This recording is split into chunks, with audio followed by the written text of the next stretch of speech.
Naisip mo na ba kung bakit ang mga Kristiyano na may mga dekada ng pananampalataya, na malalim na nakakaalam ng Biblia at nagsilbi ng matapat sa mahusay na mga kongregasyon, gumagawa ba sila ng isang desisyon na sorpresa sa marami? Iniiwan nila ang mega iglesias upang makahanap ng isang bagay na itinuturing ng mundo na hindi gaanong kahanga. Maliit na simbahan, mga pagpupulong sa mga bahay, matalik na pamayanan kung saan ang bawat mukha ay may pangalan at bawat pangangailangan ay kilala. Hindi ito isang pagpasa ng fad o isang espiritual na paghihimagsik. Ito ay isang makahulang kilusan na nangyayari sa katahimikan. Ngunit mayroon itong mga ugat sa Biblia na napakalalim na bumalik ito sa mga araw ng mga apostol. Ang mga may sapat na gulang na Kristiyano ay natuklasan ng isang bagay na nakalimutan ng marami, na ipinangako ni Hesukristo na naroroon kung saan 2 o 3 ang nagtipon sa aking pangalan. Mateo 8:20. Hindi kung saan ang 2 o 3,000. Maaari bang malaman ng mga may karanasan na mananampalataya na ang isang bagay na kailangan nating matuto ng madali? Ito ba ay naghahanda ng kanyang simbahan para sa isang bagay na nangangailangan ng pagkakaibigan, kaalaman sa isa't isa at isang pananampalataya na maaaring pigilan ang mga bagyo na darating? Ngayon matutuklasan mo kung bakit ang pagbabalik na ito sa maliliit na simbahan ay hindi isang pagtakas mula sa paglaki, ngunit isang paghahanap para sa tunay na paglaki. Mauunawaan mo kung bakit sinusuportahan ng Biblia ang modelong ito at kung paano mo malalaman kung tinawag ka ng Diyos na gawin itong nagbabago na paglipat. Kung sa palagay mo ay may mas malalim sa iyong paglalakad kasama ang Diyos, kung nais mo ang mga tunay na relasyon at isang tunay na pagiging alagad, ang mensaheng ito ay maaaring ganap na baguhin ang iyong pananaw tungkol sa kung ano ang ibig sabihin ng maging isang simbahan. Huwag umalis. Dahil kung ano ang makikinig mo ay maaaring eksakto kung ano ang hinahanap ng iyong kaluluwa. Mayroong isang pambihirang nangyayari sa mga araw na ito na kakaunti ang nakakaunawa, ngunit kumakatawan ito sa isa sa mga pinakamakabuluhang espiritual na paggalaw ng ating panahon. Ang mga may sapat na gulang na Kristiyano, ang mga naglalakad na ng mga dekada sa pananampalataya, na nakakaalam ng mga banal na kasulatan at nakaranas ng iba't ibang mga modelo ng simbahan, ay nagpapasya na sorpresa ng marami. Sinasadya nilang iwanan ang mahusay na mga estruktura ng mega iglesias upang maghanap ng isang bagay na tila sa mga mata ng mundo mas maliit at simple.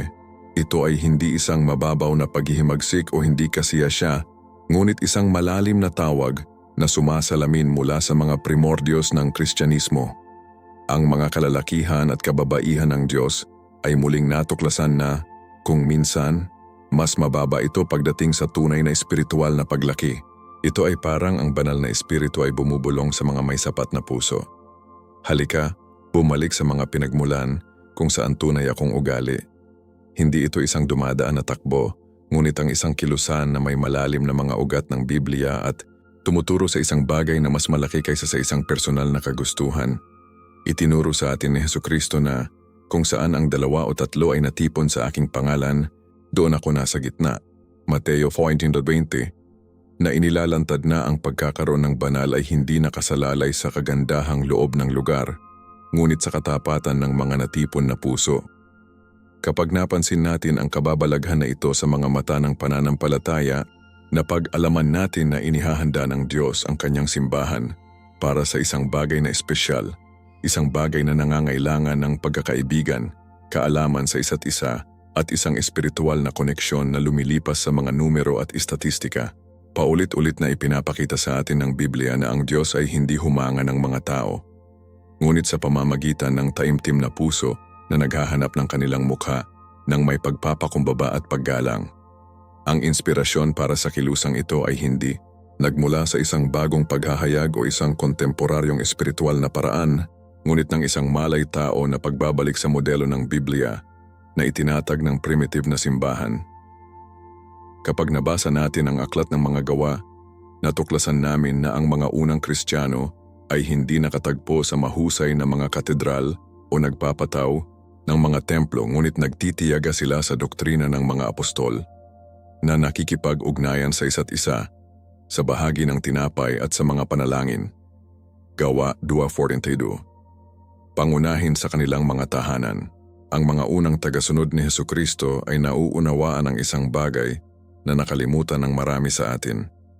Ang tunay na simbahan ay hindi isang gusali, ngunit isang buhay na katawan ng mga tao na konektado sa pag-ibig ng Diyos.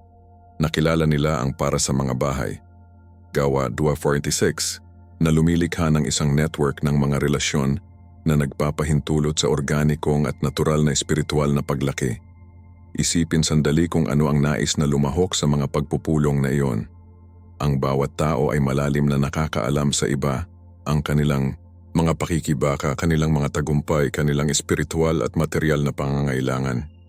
Walang mga pasibo na manonood, ngunit ang mga aktibong kalahok sa gawain ng kaharian. Ipinapakita sa atin ng Biblia na at idinagdag ng Panginoon araw-araw sa simbahan ang mga maliligtas. Gawa 2:47. At ang paglago na ito ay natural na nangyari sa pamamagitan ng tunay na relasyon at buhay na patotoo. Ang mga may sapat na gulang na Kristiyano ngayon ay muling natuklasan na ang modelong ito ay hindi lamang sa mga unang siglo, ngunit ito ay kumakatawan sa orihinal na DNA ng simbahan na itinatag ni Jesus. Napagtanto nila na sa pagbabalik sa pattern na ito, hindi sila umatras, ngunit sumusulong patungo sa orihinal na layunin ng Diyos para sa kanyang simbahan. Ang tunay na pananampalataya ay namumulaklak ng mas mahusay sa mga kapaligiran, kung saan maaari itong linangin ng personal na pangangalaga at individual na pansin.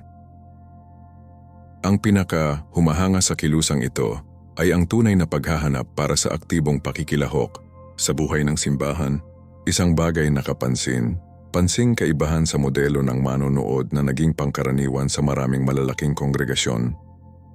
Ang apostol na si Paul, na inspirasyon ng banal na espiritu, ay sumulat sa mga taga-Korinto tungkol sa kung paano dapat gumana ang isang pulong sa simbahan.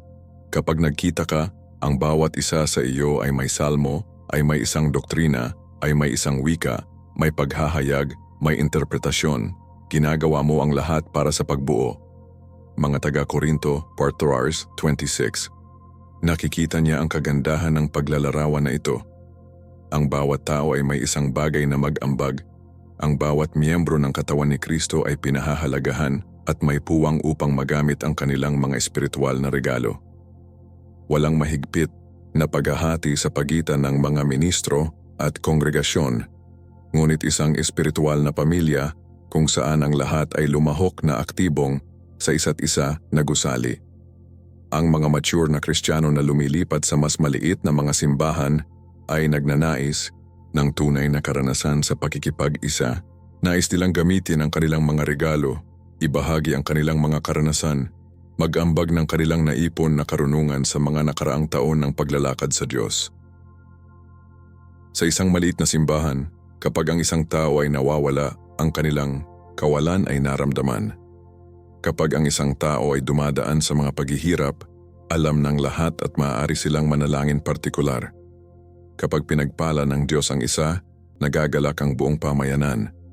Ang antas ng espiritual na pagpapalagayang loob ay nagbibigay daan sa isang tunay na pagiging alagad kung saan ang mga tao ay maaaring maging malinaw tungkol sa kanilang mga pakikibaka at makatanggap ng kinakailangang suporta upang lumago sa pananampalataya. Si Hesukristo mismo ang nagmodelo ng ganitong uri ng matalik na ministeryo kasama ang kanyang 12 alagad sa pamumuhunan ng malalim sa kanilang buhay ng personal at isa-isa.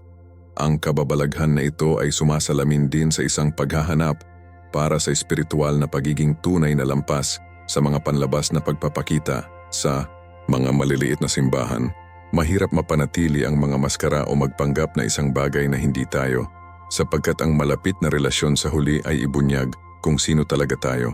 Ito ay maaaring tila nakakatakot sa simula, ngunit ito mismo ang hinahanap ng maraming mga Kristiyano. Isang lugar kung saan maaari silang maging tunay, mahina at tunay sa kanilang pananampalataya. Itinuturo sa amin ng Biblia na aminin ang iyong mga pagkakasala sa bawat isa at manalangin para sa bawat isa upang ikaw ay gumaling. Santiago 5:16. Isang bagay na mas magagawa sa isang matalik na kapaligiran kung saan may kumpiyansa sa isa't isa.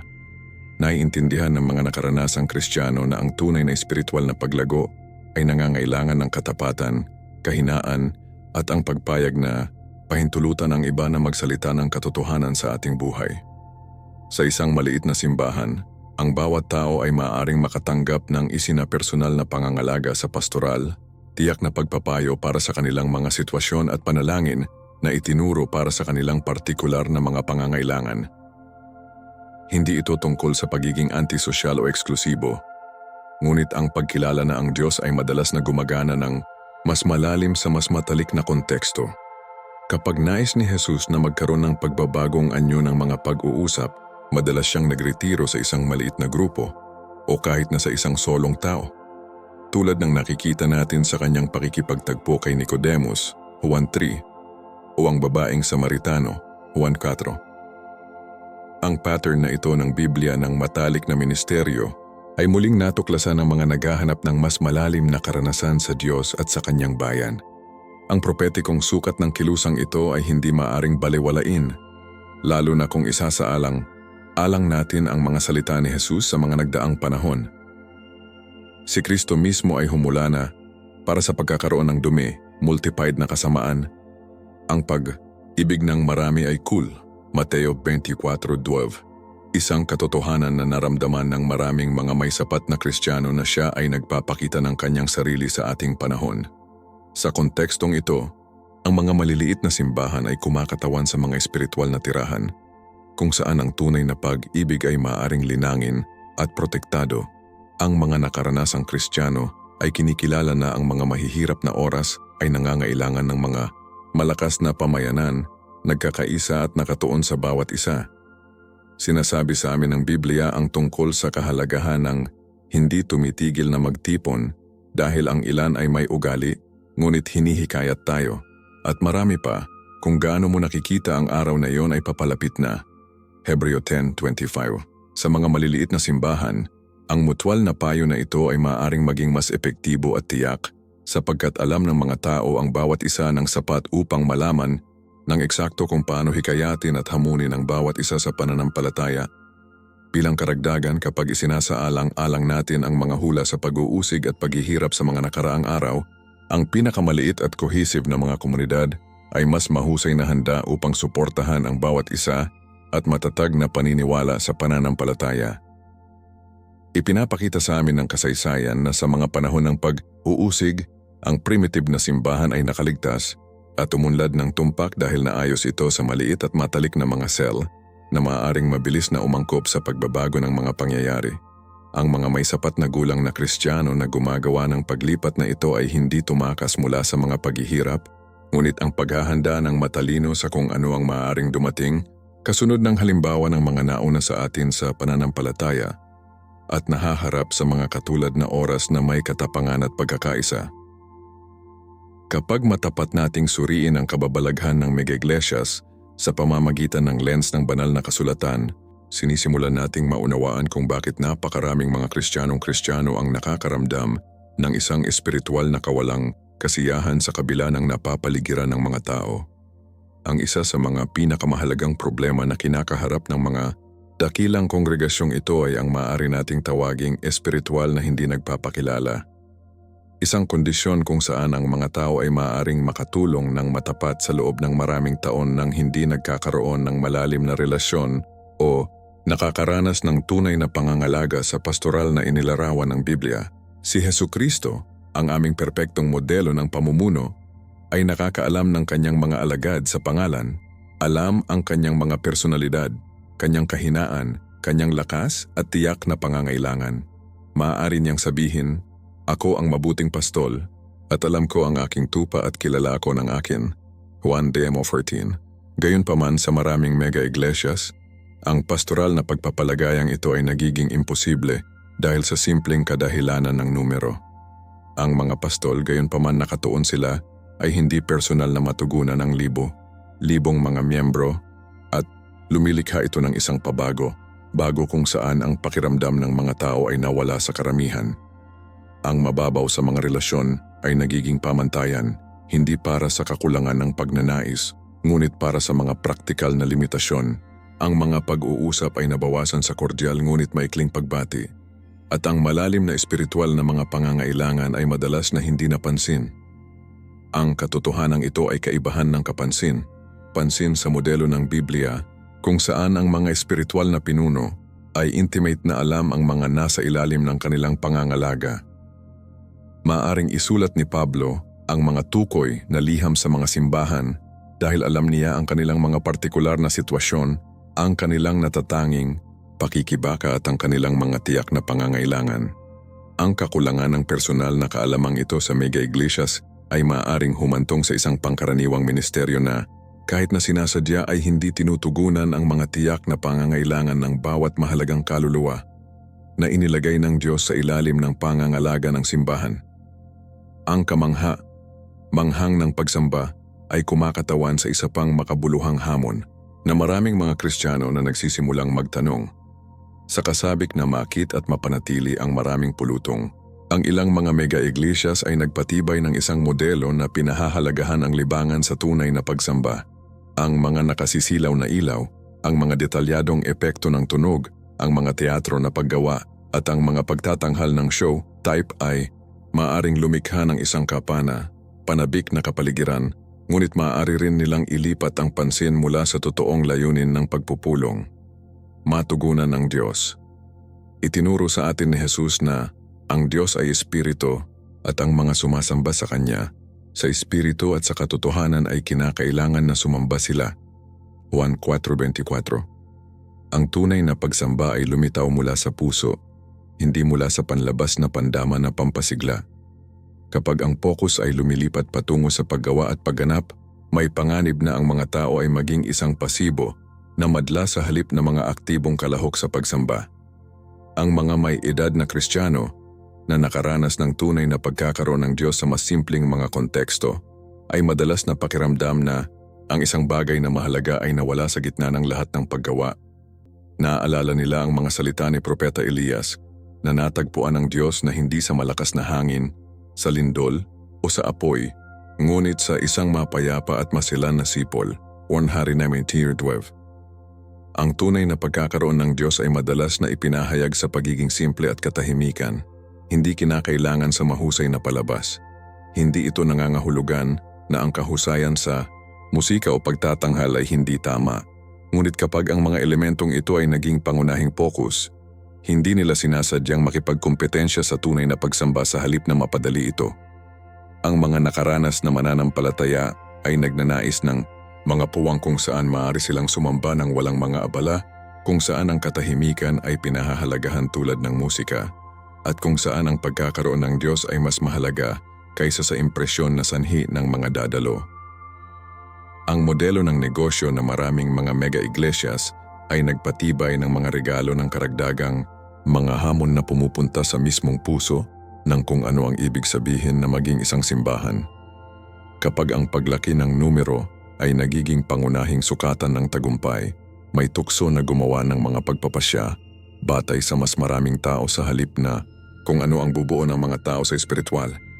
Itinuturo sa atin ng Biblia na si Jesus ay nakakakita ng mga tao ay may pakikiramay sa kanila sapagkat sila ay walang magawa at nagkalat bilang mga tupa na walang pastor. Mateo 9:36. Tandaan na ang tugon ni Kristo ay hindi lamang nakakaakit ng maraming pulutong, ngunit ang pagkakaroon ng pakikiramay at pagbibigay ng tunay na pangangalaga. Sa pastoral gayon paman, sa modelo ng negosyo, ang mga tao ay maaaring hindi sinasadyang maging mga numero, istatistika ng tulong, o mga mapagkukunan ng kita sa halip na mga mahalagang kaluluwa na nangangailangan ng pangangalaga sa espiritu. Ang mga desisyon ng ministeryal ay maaaring maimpluwensyahan ng mga pagsasaalang alang sa marketing, mga survey ng kasiyahan ng customer, at mga diskarte sa paglaguna. Bagaman hindi sila likas na kasamaan, ay maaaring ilihis ang pokus ng pangunahing misyon ng simbahan, gumawa ng mga alagad. Nagbabala si Pablo tungkol sa mga kumuha ng kabanalan bilang isang mapagkukunan ng kita, 1 Timoteo 6:5, at bagaman ang karamihan sa mga pinuno ng mega-iglesia ay may purong motibasyon, ang sistematikong presyo ng modelo ng negosyo ay maaaring lumikha ng hindi malusog na dinamika. Ang mga mature na Kristiyano ay madalas na nakakaramdam ng pag-igting at pagnanasa para sa isang kapaligiran kung saan ang mga pagpapasya ay ginawa batay sa mga prinsipyo ng Biblia at mga espiritual na pangangailangan sa halip na mga pagsasaalang alang sa merkado. Pinahahalagahan nila ang responsableng pagpapanatili ng pananalapi, ngunit hindi sa gastos ng espiritual na integridad o tunay na pangangalaga sa pastoral. Ang takbo patungo sa matinding sentralisasyon sa mega-iglesias ay nagtatanghal din ng mga natatanging hamon na kaibahan sa modelo ng Biblia ng ipinamamahaging pamumuno. Sa maraming mega-iglesias, ang isang hindi paniwala na halaga ng responsibilidad at autoridad ay nakatuon sa isang solong tao o isang napakaliit na grupo ng mga pangunahing pinuno. Bagaman maaari itong lumikha ng kahusayan sa administratibo, maaari rin nitong limitahan ang pag-unlad ng iba pang mga pinuno at ang aktibong pakikilahok ng mga miyembro. Ipinapakita sa amin ng Biblia na natutunan ni Moises ang araling ito ng payo sa kanya ng kanyang biyenan na si Jethro. Ang hindi mo ginagawa ay hindi tama. Gagawin mong ganap ikaw at din ang bayang ito na kasama mo, sapagkat ang gawain ay masyadong mabigat para sa iyo. Hindi mo magagawa ito ng mag-isa. Exodo 13:7-18. Ang solusyon ay upang ipamahagi ang pamumuno sa maraming may kakayahang tao. Itinatag din ni Pablo ang mga matatanda sa bawat simbahan, Tito 1:5, na lumilikha ng isang istruktura ng pamumuno ng plural na pinapayagan ang pinaka-epektibong pangangalaga sa kongregasyon. Sa kaibahan, kapag ang buong ministeryo ay umiikot sa isang gitnang figura, ang isang hindi malusog na pag-asa ay nilikha na maaaring limitahan ang espiritual na paglaki ng iba at lumikha ng mga sistematikong kahinaan. Kadalasang kinikilala ng mga mature na Kristiyano ang mga pattern na ito at naghahanap ng mga pamayanan kung saan maaari silang bumuo ng kanilang sariling mga regalo sa pamumuno at makabuluhang mag-ambag sa ministeryo. Naiintindihan nila na ang katawan ni Kristo ay mas mahusay na gumagana kapag ang buong katawan maayos na nakaayos at nakakabit sa bawat isa sa pamamagitan ng lahat ng mga juncture na makakatulong sa bawat isa. Ayon sa aktibidad ng bawat miyembro, natatanggap ang paglago nito na itatayo sa pag-ibig. Mga taga-Efeso 4:16. Ang mutual building na ito ay mas madaling makamit sa mga konteksto kung saan ang bawat tao ay maaaring malaman at malaman, kung saan ang mga individual na regalo ay maaaring makilala at mabuo, at kung saan ang pamumuno ay ipinamamahagi sa isang paraan na nagbibigay daan sa aktibong pakikilahok ng marami.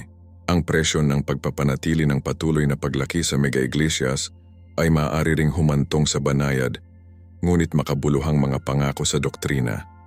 Kapag ang pangunahing layunin ay hindi upang masaktan ang sino man na mapanatili ang mataas na bilang, mayroong tukso na mapahina ang mga katotohanan sa Biblia na maaaring maging hamon o kontrobersyal. Naranasan mismo ni Jesus ang pag-igting na ito ng marami sa kanyang mga tagasunod ay bumalik sa likuran at hindi na sila lumalakad kasama siya. 1:66. Matapos niyang ibahagi ang mga mahihirap na turo, gayunpaman, hindi binago ni Kristo ang kanyang mensahe upang mapanatili ang mga tao. Sa halip, lumingon siya sa kanyang pinakamalapit na mga alagad at tinanong sila kung nais din nilang umalis. Ang integridad na ito sa pagtuturo ay mahalaga para sa tunay na espiritual na paglaki, ngunit maaaring mahirap mapanatili kapag ang presyon ng institusyonal ay pinapaboran ang mga mensahe na nagpapanatili sa lahat na komportable at masaya.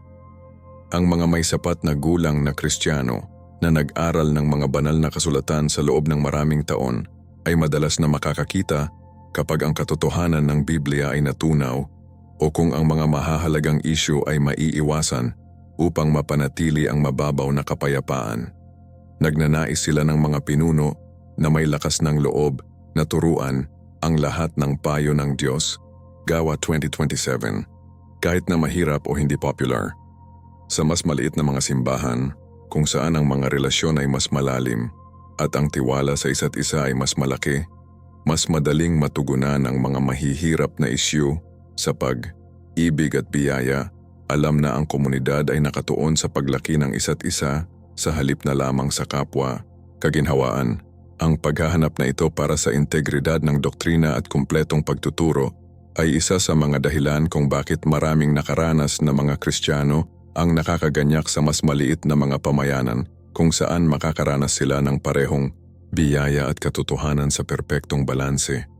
Kapag maingat nating pag-aralan ang aklat ng mga katotohanan at mga titik na apostol, natuklasan namin ang isang manghang pattern ng organikong paglago na pansing kaibahan sa maraming mga kontemporaryong modelo ng simbahan. Ang primitive na simbahan ay walang mga diskarte sa marketing, napakalaking kampanya, sa advertising o mga hangang mga gusali, gayunpaman. Nakaranas ito ng isang paputok na paglago na nagbago sa mundo na kilala sa ilang dekada. Ang paglago na ito ay hindi artipisyal o sapilitang, ngunit natural na bumangon mula sa tunay na buhay ng mga mananampalataya at ang nagbabago na kapangyarihan ng Ebanghelyo. Sinasabi sa atin ni Lucas na idinagdag ng Panginoon araw-araw sa simbahan ang mga maliligtas. Gawa 2:47, na nagpapahiwatig na ang Diyos mismo ang nagturo sa paglago na ito, hindi mga diskarte ng tao. Ang pinaka-kapansin-pansin ay kapag ang isang kongregasyon ay naging napakalaking upang mapanatili ang pagpapalagayang, loob at personal na pangangalaga na nagpakilala sa mga pamayanan na ito, hindi sila nagtayo ng mas malaking mga gusali o nagpatupad ng maraming mga serbisyo, ngunit pinarami na bumubuo ng mga bagong kongregasyon sa iba't ibang mga tahanan at lokasyon. Ang pattern ng pagpaparami sa halip na ang pagpapalaki ay napanatili ang mga mahahalagang katangian na naging epektibo ang mga simbahan na ito. Kapwa personal na kaalaman, aktibong pakikilahok ng lahat ng mga miyembro, direktang pangangalaga sa pastoral, at ang kakayahang mabilis na tumugon sa mga pangangailangan ng komunidad. Itinatag ni Paul ang mga simbahan sa maraming mga lungsod na sumusunod sa modelong ito. At ang bawat isa ay nagpapanatili ng kanyang lokal na pagkakakilanlan habang nanatiling konektado sa pinakamalawak na network ng katawan ni Kristo. Ang mga may sapat na gulang na Kristiyano ngayon ay muling natuklasan na ang modelong ito ay hindi lamang isang pagbagay sa mga kalagayan ng oras na iyon, ngunit isang pagpapahayag ng banal na disenyo para sa kung paano dapat gumana ang simbahan. Kinikilala nila na ang tunay na paglago ay hindi sinusukat lamang sa mga bilang, ngunit sa lalim ng espiritual na pagbabagong, anyo at sa kalidad ng mga relasyon sa loob ng pamayanan ng pananampalataya. Ang pagiging alagad sa primitive church ay panimula na naiiba sa maraming mga modernong programa dahil isinama ito sa pang-araw na buhay ng komunidad sa halip na maging isang na program na kaganapan. Si Jesus mismo ang modelo ng pamamaraang ito nang tinawag niya ang kanyang mga alagad, hindi lamang upang makinig sa kanyang mga turo, ngunit upang makasama siya.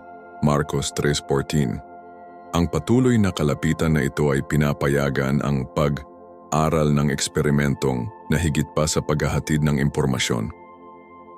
Sa mga homemade na simbahan ng mga unang siglo, ang pinaka-matandang mananampalataya na natural na nabanggit ang pinakabago, hindi sa pamamagitan ng formal na mga programa, ngunit sa pamamagitan ng tunay na relasyon kung saan ang buhay ng Kristiyano ay modelo at naobserbahan ng malapit. Sinasabi sa amin ng Biblia na nagtipon sila ng tiyaga na nagkakaisa araw-araw sa templo at umalis ng tinapay sa mga bahay, kumain kasama ng kagalakan at pagiging simple ng puso. Gawa 2:46. Ang kombinasyon ng pampublikong pagsamba at matalik na pakikipag-isa ay lumikha ng maraming mga pagkakataon para sa espiritual na paglaki at pagbuo ng karakter. Ang may karanasan ng mga Kristiyano ay maaaring obserbahan ang mga tiyak na pakikibaka ng bunso sa pananampalataya at nag-aalok ng personalized na payo, direktang panalangin at praktikal na suporta. Ang pakinabang ng mga account ay hindi isang abstract na konsepto, ngunit isang buhay na katotohanan kung saan alam ng mga tao ang bawat isa ng sapat upang mapansin ang mga pagbabago sa pag-uugali, sa loobin, o paglago ng espiritual. Sumulat si Pablo sa mga taga-Tesalonica na nagpapaalala sa kanila kung paano pagiging malambot sa iyo bilang ang nurse na nag-aalaga ng kanyang sariling mga anak. 1 Thessalonica 2:7. na naglalarawan ng antas ng personal na pangangalaga na nailalarawan sa ministeryo ng apostol. Ang ganitong uri ng matalik at isinapersonal na pagiging alagad ay kung ano ang hinahanap ng maraming mga may sapat na Kristiyano kapag lumipat sila sa mas maliit na mga simbahan kung saan maaari silang kapwa makatanggap at mag-alok ng antas ng espiritual na pangangalaga na ito. Ang proteksyon laban sa mga heresies at maling mga turo sa primitive na simbahan ay nagtrabaho ng iba sa mga modernong sistema ng institusyonal at lubos na epektibo ng tumpak dahil batay ito sa kalapit na relasyon at kapwa-kaalaman sa mga banal na kasulatan. Sa mga maliliit at matalik na pamayanan, nang ang isang tao ay nagsimulang magturo ng isang bagay na taliwas sa doktrinang apostol, mabilis siyang nakilala at lumapit ng ibang mga miyembro na nakakaalam ng mga banal na kasulatan at ang taong pinag-uusapan at binalaan ni Pablo ang mga matatanda ng Efeso na ng iyong sarili ay babangon ang mga kalalakihan na nagsasalita ng mga baluktot na bagay upang i-drag ang kanilang sarili sa mga alagad, Gawa 20:30. Ngunit binigyan din sila ng solusyon. Intimate alam ang parehong salita at mga tao sa ilalim ng kanilang pangangalaga. Sa isang maliit na simbahan, mas mahirap para sa mga maling turo na kumalat ng hindi napansin. Dahil ang doktrina ay hindi lamang responsibilidad ng pangunahing pastor, ngunit kilala, tinalakay, at nai-save ng buong pamayanan. Ang mga mananampalataya ay nakilala ang bawat isa ng sapat upang mapansin kung ang isang tao ay nagsimulang lumihis sa doktrina at ang kalapit na mga relasyon ay pinapayagan ang mapagmahal ngunit matatag na pagwawasto. Sumulat si Juan tungkol sa kahalagahan ng pagsubok ng mga espiritu kung sila ay mula sa Diyos, 1 Juan 4:1, at ang pagsubok na ito ay mas epektibo sa mga konteksto kung saan ang mga tao ay maaaring maingat na obserbahan ang parehong mga turo at bunga ng buhay ng mga nagpahayag sa kanila. Naiintindihan ng mga may edad na Kristiyano na ang proteksyon sa doktrina ay hindi pangunahing nagmula sa mga estruktura ng institusyon, ngunit mula sa isang mahusay na pamayanan at espiritual na pamayanan na maaring kolektibong makilala ang katotohanan ng pagkakamali. Sa mas maliit na mga simbahan, kung saan ang bawat miyembro ay kilala at pinahahalagahan, mayroong isang mas malaking posibilidad na ang mga paglihis sa doktrina ay nakilala ng maaga at tinugunan ng pag-ibig bago sila magdulot ng malaking pinsala sa komunidad. Ang istruktura ng pamumuno sa primitive na simbahan ay nagbigay din ng isang modelo ng kapwa, responsibilidad na maraming mga may sapat na gulang na nakakakita ng kaakit-akit. Sa halip na depende sa isang solong charismatic figure, ang mga apostolikong simbahan ay karaniwang mayroong maraming matatanda na nagbahagi ng responsibilidad ng pamumuno at account sa bawat isa. Inutusan ni Pablo si Tito na magtatag ng mga matatanda sa bawat lungsod. Tito 1:5 na nagpapahiwatig ng isang pattern ng pamunuan ng plural na namamahagi ng parehong autoridad at responsibilidad. Ang modelong ito ay lumikha ng mga likas na kontrol at balanse na nagpoprotekta sa parehong mga pinuno at ang kongregasyon ng mga panganib ng puro na kapangyarihan. Sa mga homemade na simbahan, ang mga pinuno na ito ay hindi malayo o hindi na access, ngunit nanirahan sa mga tao, alam ang kanilang pang-araw-araw na pakikibaka at maaring masusunod sa kanilang sariling buhay na Kristiyano. Sinulat ni Santiago na hindi marami sa inyo ang mga guro, alam na makakatanggap tayo ng higit na pagkondena, Santiago 2:3-1, na kinikilala na ang pamunuan ng espiritual ay nangangailangan ng isang malubhang responsibilidad na mas mahusay na ibinahagi kaysa sa puro. Pinahahalagahan ng mga nakaranasang Kristiyano ang modelong ito sapagkat pinapayagan nito ang isang mas na access at responsableng pamumuno kung saan ang mga pastol at matatanda ay maaring personal na kilala at kung saan may higit na transparency sa paggawa ng desisyon. Sa mas maliit na mga simbahan, mas madaling ipatupad ang ganitong uri ng pamunuan ng plural dahil ang kalapit na mga relasyon ay mapadali ang komunikasyon, tiwala sa isa't isa at ibinahaging responsibilidad. Malalaman ng mga pinuno ang mga pinaglilingkuran nila at ang kongregasyon ay maaaring maingat na obserbahan ang pagkatao at integridad ng kanilang mga pinuno, na lumilikha ng isang kapaligiran ng kapwa-tiwala na mahalaga para sa malusog na espiritual na paglaki. Ang kakayahang umangkop at kakayahang umangkop ng primitive na simbahan ay nag-aalok din ng mahalagang mga aralin para sa mga kontemporaryong Kristiyano na naghahanap ng pagiging tunay at kaugnayan sa kanilang karanasan sa simbahan. Ang mga homemade na simbahan ay maaaring mabilis na umangkop sa pagbabago ng mga pangyayari kung sila ay mga pag-uusig, mga pagkakataon sa misyonero o mga tiyak na pangangailangan ng komunidad. Hindi sila limitado sa pamamagitan ng mga mamahaling gusali, komplikadong mga istruktura ng burokrasya o mahigpit na mga programa na magpapahirap sa pagbabago. Kapag ang isang pangangailangan sa komunidad ay lumitaw, tulad ng sitwasyon ng mga byuda ng Greek sa mga Gawa 6, ang simbahan ay maaaring tumugon ng mabilis na lumilikha ng mga bagong istruktura ng serbisyo nang hindi kinakailangang mag-navigate ng mga layer ng administrasyong institusyon. Ang liksi na ito ay nagpapahintulot sa simbahan na manatiling may kaugnayan at tumutugon sa mga tunay na pangangailangan ng mga tao. Maaring isulat ni Paul ang mga tukoy na liham sa mga tiyak na simbahan dahil alam niya ang kanyang natatanging mga sitwasyon at maaaring mag-alok ng personalized na payo. Pinahahalagahan ng mga mature na Kristiyano ang kakayahang umangkop na ito sapagkat kinikilala nila na ang buhay na Kristiyano ay hindi isang mahigpit na formula ngunit isang bagong relasyon na nangangailangan ng patuloy na pagbagay sa pagbabago ng mga kalagayan ng buhay. Sa mas maliit na mga simbahan, ang kakayahang umangkop na ito ay mas madaling mapanatili dahil ang mga pagpapasya ay maaaring gawin ng mas mabilis. Ang mga pangangailangan ay maaaring makilala ng mas madali at ang mga mapagkukunan ay maaaring mapakilos ng mas mahusay.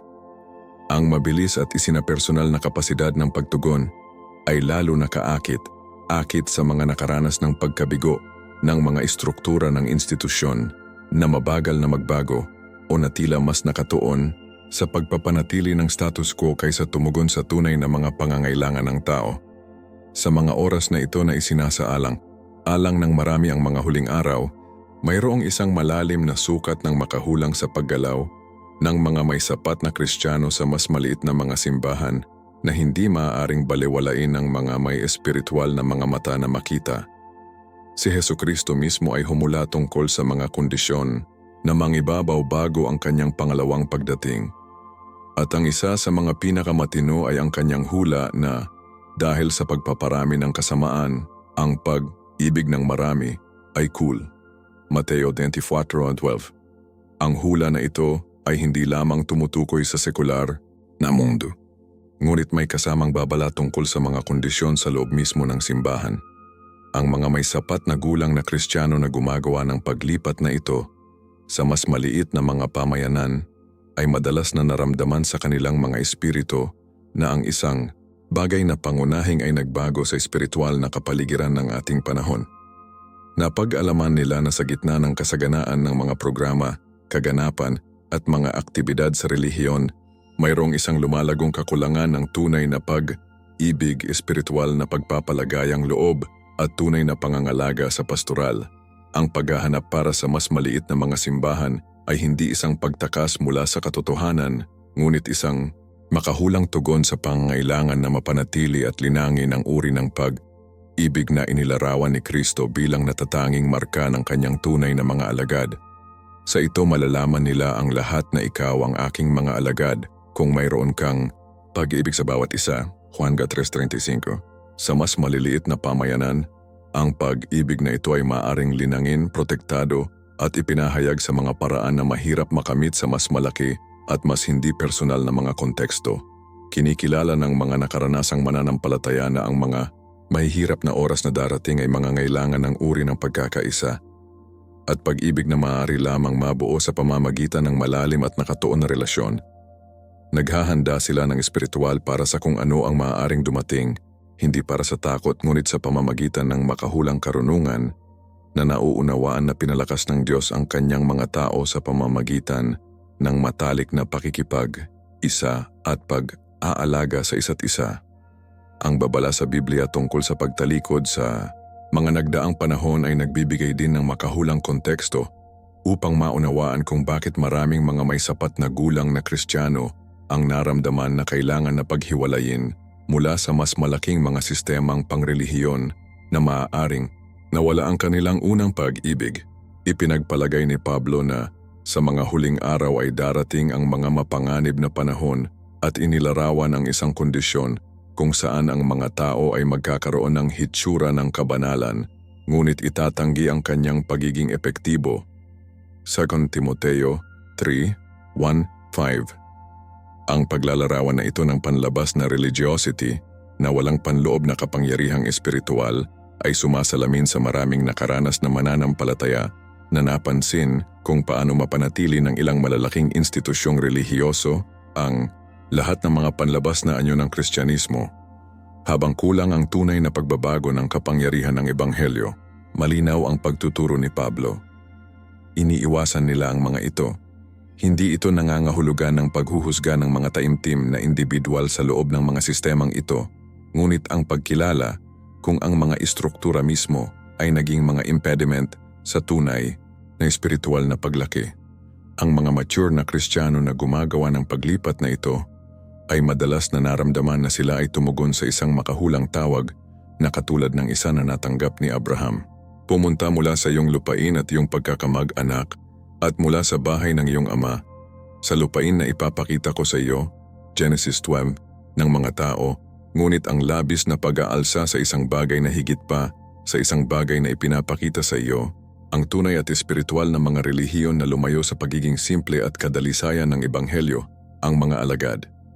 Pagdating ng pag-uusig, ang mga pamayanan na ito ay maaaring umangkop ng mabilis, suportahan ang bawat isa at ipagpatuloy ang kanilang patotoo kahit na sa ilalim ng mahirap na mga kondisyon. Ang mga nakaranasang mananampalataya ay hindi naghahanap ng pag-uusig, ngunit naghahanda sila ng matalino para sa posibilidad. Kasunod ng payo ni Jesus na maging masinop bilang mga ahas at simple bilang mga kalapati, Mateo 10:16. Ang paggalaw nito patungo sa mas maliit na mga simbahan ay kumakatawan sa isang anyo ng espiritual na paghahanda na nagpapalakas sa kapwa individual na pananampalataya at ang kakayahang suportahan ang isa't isa sa mga mahihirap na oras. Ang makahulang tawag sa tunay na pagiging alagad ay sumasalamin din sa mga gumagawa ng paglipat na ito, lalo na kung isinasaalang-alang nila ang mahusay na komisyon sa kanilang orihinal na konteksto. Si Jesus ay hindi lamang gumawa ng mga convert o punan ang mga gusali, ngunit gumawa ng mga alagad, Mateo 28:19, isang gawain na nangangailangan ng oras, lapit, at personal na pangako na mas madaling makamit sa mas maliit na mga konteksto. Kinikilala ng mga may edad na Kristiyano na ang karamihan sa tinatawag na ebanghelismo ngayon ay gumagawa ng mababaw na desisyon sa halip na tunay na mga alagad, at ito ang humahantong sa kanila na maghanap ng mga modelo na nagpapahintulot sa uri ng malalim na pagbuo ng espiritual na modelo ni Jesus sa kanyang 12. Ang tunay na pagiging alagad ay nangangailangan ng kakayahang obserbahan ang buhay ng iba, modelo ng Kristiyanong pananampalataya sa mga pang-araw-araw na sitwasyon, at magbigay ng pasadyang pagwawasto at paghinga sa paglipas ng panahon. Maaaring sabihin ni Pablo sa mga taga-Korinto, maging imitator sa akin pati na rin sa akin ni Kristo, or mga taga-Korinto 11:1, sapagkat siya ay nabuhay ng sapat upang maaari nilang obserbahan ang kanilang pagkatao at pag-uugali ng malapit. Ang ganitong uri ng imitation discipleship ay mas epektibo kaysa sa simpleng paghahatid ng impormasyon, ngunit nangangailangan ng kalapitan at oras na mas madaling makamit sa mas maliit na mga komunidad. Ang mga nakaranasang Kristiyano ay nakakaramdam ng makahulang upang iligtas ang modelong Biblia na ito ng espiritual na pormasyon, hindi lamang para sa kanilang sariling paglaki, kundi upang ihanda ang susunod na henerasyon ng mga mananampalataya para sa mga hamon na haharapin nila. Naintindihan nila na ang mga oras na mangangailangan ng mga may sapat na gulang na Kristiyano, mahusay na itinatag at malalim na nakatuon kay Kristo, at na ang ganitong uri ng kapanahunan ay mas mahusay na bubuo sa mga konteksto kung saan ang personal na pagiging alagad at pagbuo ng pagkatao ay mga pangunahing prioridad sa halip na pangalawang aktibidad. Ang pagpapasya sa paglipat mula sa isang mega-iglesia hanggang sa isang mas maliit na kongregasyon ay hindi dapat magaan o batay sa panandaliang emosyon, ngunit nangangailangan ng isang taimtim na paghahanap para sa banal na direksyon sa pamamagitan ng panalangin at pag-aaral ng mga banal na kasulatan. Una sa lahat, mahalaga na matapat na suriin ang mga pagganyak ng puso, sapagkat tinitingnan ng Diyos hindi lamang ang ating mga aksyon, kundi ang mga hangarin sa likuran nila. Ipinapaalala sa atin ni Jeremias na mapanlinlang ang puso higit sa lahat ng mga bagay at paluktot. Sino ang makakaalam nito? Ang panalangin ay dapat na unang hakbang, hindi ang huli, sa prosesong ito ng pag-unawa. Sumulat si David, "Suriin mo ako, O Diyos, at alamin ang aking puso. Subukan mo ako at malaman ang aking mga saloobin, at tingnan kung mayroong sa aking paraan ng perversity, at gabayan ako sa walang hanggang landas." Awit 139:23-24. Ito ay dapat na saloobin ng puso, isang mapagpakumbabang disposisyon na susuriin ng Diyos at ginagabayan ng kanyang karunungan sa halip na ang ating sariling mga kagustuhan o pagkabigo. Mahalaga rin na humingi ng payo ng mga may sapat na gulang at espiritual na nakikilala na mga Kristiyano na maaaring mag-aalok ng layunin na pananaw tungkol sa sitwasyon. Itinuturo sa amin ng mga kawikaan na kung saan walang direksyon, mahuhulog ang mga tao. Higit pa sa maraming mga direktor ay mayroong seguridad. Kawikaan 11:14. Ang mga tagapayo na ito ay dapat na mga tao na nakakaalam ng parehong mga banal na kasulatan at ang mga tiyak na kalagayan ng taong isinasaalang, alang ang pagbabago at makakatulong sa pag-unawa sa pagitan ng tinig ng Diyos at ng mga tinig ng pagkabigo, kawalang kasiyahan o panlipunang presyon. Ang oras ng pagdarasal at paghahanap ay dapat na lumawak ng sapat upang pahintulutan ng Diyos na kumpirmahin ang kanyang direksyon sa pamamagitan ng maraming paraan. Ang kanyang salita, mga pangyayari, ang relihiyosong payo, at ang panloob na kapayapaan na darating kapag nakahanay tayo sa kanyang kalooban. Kapag may kalinawan tungkol sa banal na direksyon at mga pagganyak ay napagmasdan, ang susunod na hakbang ay maingat na siya sa atin ang magagamit ng mga pagpipilian na pinahahalagahan ng doctrinal solidity at espiritual na kalusugan sa mga personal na kagustuhan o ginhawa. Inutusan tayo ng Biblia na subukan ang mga espiritu kung sila ay mula sa Diyos, 1 Juan 1, at lalo na itong inilalapat kapag sinusuri ang mga potensyal na simbahan. Mahalagang siya sa atin kung ano ang kanilang pinaniniwalaan at itinuro tungkol sa mga pangunahing doktrina ng pananampalataya. Ang autoridad ng mga banal na kasulatan, kaligtasan, sa pamamagitan ng biyaya sa pamamagitan ng pananampalataya, ang pagka-Diyos ni Hesukristo, ang Trinidad, at iba pang mahahalagang elemento ng biblikal na Kristyanismo. Pinuri ni Pablo ang Beranos dahil natanggap nila ang sahig na may anumang kahilingan. Sinusuri ang mga banal na kasulatan araw-araw upang makita kung ang mga bagay na ito ay tulad nito. Gawa 17:11. Ito ay dapat na saloobin kapag sinusuri ang anumang simbahan. Isang pangako sa katotohanan ng Biblia na lalampas sa mababaw na impresyon o mga kagustuhan sa pangkakanyahan. Mahalaga rin na obserbahan ang espiritual na prutas sa buhay ng mga pinuno at miyembro. Mayroon bang katibayan ng bunga ng espiritu? Ang tunay na pag-ibig, pagpapakumbaba at serbisyo sa isa't isa ay isinasagawa? Mayroon bang tunay na pangako sa paglago ng espiritual at pagiging alagad? Itinuro ni Jesus na para sa kanilang mga prutas ay malalaman mo sila, Mateo 7:16, at ang prinsipyong ito ay nalalapat sa kapwa individual at sa mga pamayanan ng pananampalataya. Ito ay matalino na bisitahin ang maraming beses bago gumawa ng isang desisyon. Pag-obserba hindi lamang mga serbisyo publiko kundi pati na rin, kung maaari, mas maliit na mga pagpupulong, pag-aaral sa Biblia at mga aktibidad sa serbisyo, kung saan ang tunay na katangian ng komunidad ay ipinahayag ng mas malinaw. Sa panahon ng pagsisiyasat na ito, mahalaga na mapanatili ang isang saloobin ng pagpapakumbaba at pagiging bukas. Na kinikilala na walang simbahan ang magiging perpekto at na ang layunin ay hindi makahanap ng isang pamayanan ng walang mga problema, ngunit ang isa kung saan lumalaki ang espiritual at nag-aambag sa paglaki ng iba. Ang proseso ng komunikasyon sa kasalukuyang simbahan ay nangangailangan ng karunungan, biyaya at isang pangako sa pagpapanatili ng mga relasyon hanggat maaari. Sumulat si Paul, "Kung maaari, sa sandaling nakasalalay sa iyo, manatili sa kapayapaan sa lahat ng mga tao." Roma 12:18. At ang prinsipyong ito ay dapat gabayan ang lahat ng komunikasyon sa panahon ng paglipat. Mahalaga na maging matapat ngunit mapagmahal, pag-iwas sa mapanirang pagpuna o paghahambing na maaaring saktan o lumikha ng dibisyon.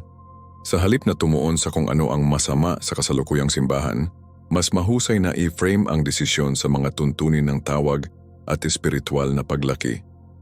Pakiramdam ko ay tinawag ako ng Diyos sa ibang karanasan ng simbahan sa yugtong ito ng aking buhay ay mas nakabubuo kaysa sa ang simbahang ito ay hindi nakakatugon sa aking mga pangangailangan. Mahalagang tandaan na maraming tao ang pinagpala at lumaki sa espiritual sa simbahan na naiwan at na ang katotohanan na hindi na ito ang tamang lugar para sa isang tao ay hindi nangangahulugang hindi tama para sa lahat. Ang pag-uusap sa mga pinuno ay dapat gawin ng sapat na inaasahan upang payagan ang isang maayos na paglipat, lalo na kung ang tao ay kasangkot sa mga tiyak na ministro o responsibilidad. Ito ay isang pagkakataon upang maipahayag ang pasasalamat sa mga paraan kung saan ang Diyos ay nagtrabaho sa pamamagitan ng pamayanan na iyon at pagpalain ang patuloy na ministeryo ng simbahan. Ipinapaalala sa atin ni Santiago na ang karunungan na mataas ay unang dalisay, pagkatapos ay mapayapa, palakaibigan, benign, puno ng awa at mabuting prutas, nang walang katiyakan o pagkukunwari. Santiago 3:17. Ito ay dapat nakatangian ng lahat ng komunikasyon sa panahon ng paglipat. Ang karunungan sa langit na nagpapanatili ng pagkakaisa at pinarangalan si Kristo kahit nasa gitna ng pagbabago. Ang pagsasama sa bagong pamayanan ay dapat gawin ng may pasensya, pagpapakumbaba at isang tunay na pangako sa paglaki ng isa't isa sa halip na maghangad lamang upang matugunan ang mga personal na pangangailangan. Mahalagang tandaan na ang bawat pamayanan ng pananampalataya ay may sariling kultura, kasaysayan at relational dinamika na binuo sa paglipas ng panahon. At ang tunay na pagsasama ay nangangailangan ng sinasadyang oras at pagsisikap. Pinapayuhan tayo ni Pedro, maging lahat ng parehong pakiramdam, mahabagin, nagmamahal sa iyo sa fraternally, maawain, palakaibigan. 1 Pedro 3:8. Mga saloobin na lalong mahalaga kapag pumapasok sa isang bagong pamayanan. Sa halip na makarating sa mga inaasahan na ang bagong simbahan ay agad na nasiyahan ang lahat ng mga pangangailangan o kagustuhan, mas mahusay na dumating na may isang saloobin ng serbisyo na nagtatanong, paano ako makapag-ambag sa paglago at mahusay na pag-iwas sa pamayanan na ito? Ang mga regalo at karanasan na nakuha sa nakaraang simbahan ay maaaring maging isang pagpapala para sa bagong pamayanan, ngunit dapat na inaalok ng pagpapakumbaba at pagiging sensitibo sa naaangkop na oras, sa halip na agad na magpataw ng mga ideya o pamamaraan ng kung paano nagawa ang mga bagay sa nakaraang lugar. Ito ay matalino na gumugol ng oras lamang sa pamamagitan ng pag-obserba at pag-aaral bago magmungkahi ng mga pagbabago o pagpapabuti. Ang pagtatayo ng tunay na relasyon ay dapat maging isang prioridad na alalahanin na sa mas maliit na mga simbahan. Ang mga ugnayang ito ay pangunahing sa kalusugan at pagiging epektibo ng buong pamayanan. Nangangahulugan ito ng oras ng pamumuhunan sa pag-alam sa mga tao na lampas sa mababaw na pagbati, pakikilahok sa mga aktibidad sa lipunan at serbisyo, at magagamit upang suportahan ang iba sa kanilang mga pangangailangan at mga hamon.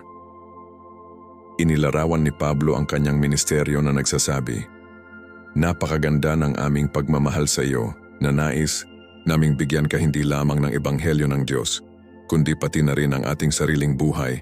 1 Thessalonica 2:8. Ito ay dapat na saloobin sa bagong pamayanan, isang tunay na pangako upang mamuhunan ng buhay, hindi lamang dumalo sa mga serbisyo. Sa wakas, mahalaga na mapanatili ang isang balanseng pananaw sa Biblia na pinarangalan si Kristo sa mga kagustuhan sa simbahan at kinikilala na ang pagkakaisa ng katawan ni Kristo ay lumampas sa mga pagkakaiba, iba ng laki o simbahan. Binigyang diin ni Pablo na mayroong isang katawan at isang espiritu dahil tinawag ka rin sa parehong pag-asa ng iyong bokasyon. Isang Panginoon, isang pananampalataya, isang binyag, isang Diyos at Ama ng lahat. Efeso 4:4-6. Ang pangunahing unit na ito ay nangangahulugan na ang mga gumawa ng paglipat sa mas maliit na mga simbahan ay hindi dapat bumuo ng mga saloobin ng espiritual o kritikal na kahusayan sa mga nananatili sa mas malaking kongregasyon. Ang bawat bahagi ng katawan ni Kristo ay may pagpapaandar nito at ang Diyos ay gumagamit ng iba't ibang uri ng mga simbahan upang makamit ang iba't ibang uri ng mga tao at matupad ang iba't ibang mga aspeto ng kanilang misyon. Mahalagang mapanatili ang mga relasyon sa pag-ibig sa mga kapatid na may pananampalataya na gumawa ng iba't ibang mga pagpapasya na kinikilala na ang pagkakaiba, iba sa katawan ni Kristo ay bahagi ng banal na disenyo. Ang layunin ay hindi dapat kumbinsihin ang iba na gumawa ng parehong pagbabago, ngunit upang mabuhay sa paraang ang espiritual na bunga ng pagpapasya ay maliwanag sa higit na kapanahunan, pag-ibig at serbisyo. Nanalangin si Jesus na para sa lahat ay maging isa, tulad mo o Ama sa akin at ako sa iyo na sila rin ay isa sa atin, upang ang mundo ay naniniwala na pinadalhan mo ako. Juan 17:21. Ang panalangin na ito ay dapat gabayan ang lahat ng mga pagpapasya at saloobin na may kaugnayan sa buhay ng simbahan. Ang pangwakas na layunin ay hindi personal na kasiyahan, ngunit ang pagkakaisa na nagpapahintulot sa mundo na makita si Kristo sa pamamagitan ng kanilang simbahan. Kapag ang paglipat ay ginagawa sa mga pagganyak at saloobin na ito, maaari itong maging isang pagpapala hindi lamang para sa taong gumagawa ng pagbabago, ngunit para sa parehong mga pamayanan na kasangkot at para sa mas malawak na patutuo ng katawan ni Kristo sa mundo. Ngayon na natuklasan mo ang mga Biblia at makahulang mga kadahilanan sa likod ng kilusang ito patungo sa mas maliit na mga simbahan, nais kong tanungin ka ng isang katanungan na maaaring baguhin ang kurso ng iyong espiritual na buhay. Nararamdaman mo ba sa iyong puso na tinawag ka ng Diyos na maghanap ng isang bagay na mas malalim at mas matalik sa iyong karanasan sa simbahan? Iwanan mo ako sa mga komento. Ano ang higit na nakakaapekto sa iyo tungkol sa mensaheng ito? Nakikilala mo ba ang paghahanap na ito para sa tunay na pagiging tunay at pakikipag-isa? Ang iyong patotoo ay maaaring eksakto kung ano ang kailangang makinig ng ibang kapatid upang gumawa ng tamang desisyon. Kung ang nilalamang ito ay humipo sa iyong puso at sa palagay mo ay kailangang makinig ang iba, ibahagi ito ngayon. At kung hindi ka pa nakasign sa channel, gawin ito ngayon at buhayin ang mga abiso dahil patuloy nating tuklasin ang malalim na mga katotohanan sa Biblia na maaaring magbago ng iyong lakad kasama si Kristo. Huwag palampasin ang susunod na video na lilitaw sa iyong screen kung saan ibubunyag namin ang 7 uri ng mga Kristiyano na hindi magagamit ng Diyos sa mga nakaraang panahon. Ito ay isang mensahe na ang bawat may sapat na gulang ay kailangang marinig ng madali.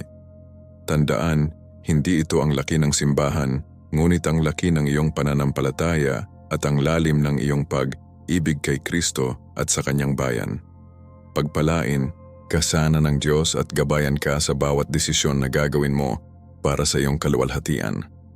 Hanggang sa susunod, ako ay isang balangkas at patuloy tayong lumalaki ng magkasama sa pananampalataya.